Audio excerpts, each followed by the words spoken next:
Okay, so the easiest way to answer this particular question, particularly to get these conditional distribution percentages, is to take this data table here that's given to you and click this little button here. It says click to copy table, click it, copy it to the clipboard, click OK. We're going to bring this into Excel. All we need to do is paste it, and there it is.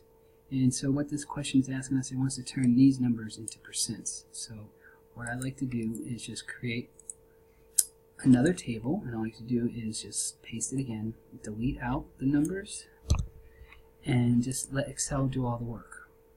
So this particular question was asking for the action-adventure movies. So that's that first row here. So we're going to just tell Excel that we want to divide this number by the total.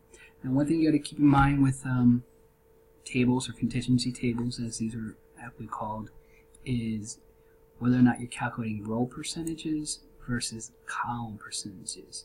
This particular question is blatantly asking you for the column percentages, so we know it's going to be this number divided by the total.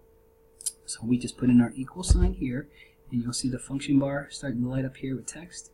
We want to start with this first number divided by, which is that backslash button, divided by the total.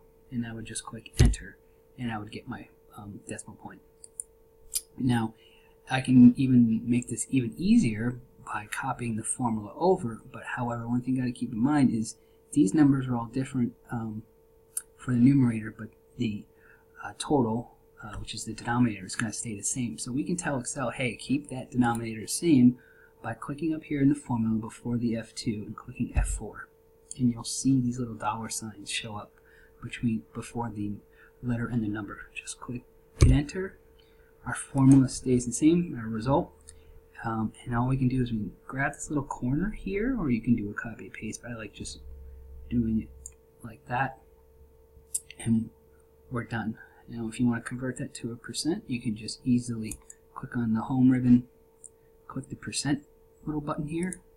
There's our percents, and since this question was asking for a tenth of decimal point place, so we want to add our decimal point back. So we're going to increase the decimal button, going like that. So there's our answers. Done. And you can repeat that for the second part of the question.